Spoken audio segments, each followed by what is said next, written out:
guddi gu njëkk ci bàmmeel dara melul ne moom dara amul dara lu mel ne moom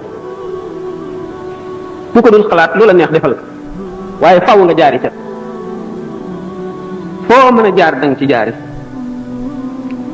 doomu aadama bu nekk reer làmb lalam fas yéene nelaw nga làmb sa kanam dajule lu dul koosu bàmmeel nga làmb sa gannaaw dajule lu dul koosu bàmmeel dootoo lekk lu dul daani malaayika doo naan lu dul daani malaayika li nga defoon lépp la ñuy seet bu ñu lee bindal fi nga jaaroon keroog ba nga juddoo ba bi nga duggee fii nga ne aw ma xalima ñu ne la sa baaraam bi mooy sa xalima aw ma daa ñu ne sa gémmiñ gi sa tafsir bi mooy sa xalima nga ne aw ma këyit bi ma bind ñu sa càngaay lii mooy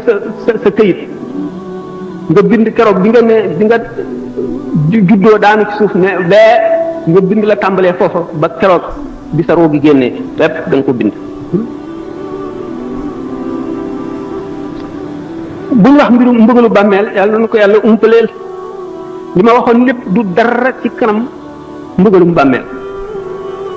yàlla na ci yàlla musal jaam loolu moom dara jar ko dara àddina jaru ko dara amul dara lu ko jar lu koy waral bàkkaar nag li nga xamee ne mbugal mooy saafaraam ni nga xamee ne ku lekk posen dee li nga xamee ne posen noonu lay xëcce dee noonu la bàkkaar di xëcc mbugal ak xeetu bàkkaar wu mu doon ak xeetu mbugal wu muy xëcc du dañ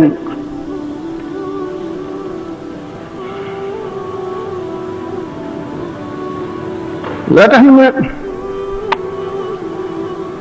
nit ki kon li koy tax a mucc fii la koy sabab loo pexe yu bari yi nit am pexe yi muy wute xaalis pexe yi muy fexee ba am la mu bëgg bu ko fexee jub yàlla dimbali ko mu jub nit ki bu fexee ba fu muy jaar rek mu xam ko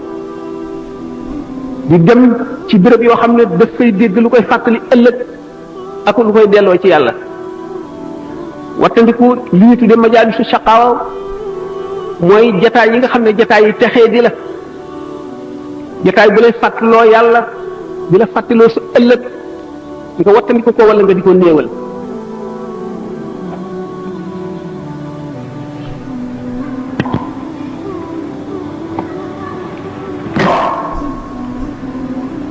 kon pexe yooyu nga xam ne yàlla jox na ko doomu aadama li mu bëgg lu mu doon rek am na pexe yoo xam ne moom la ko bëgg wuti bu fekkoon ne pexe yooyu yëpp jëmale na ko si jéem a jub ngir mucc ëllëg ni ma ko waxee rek yàlla dina ko dimbali mu mucc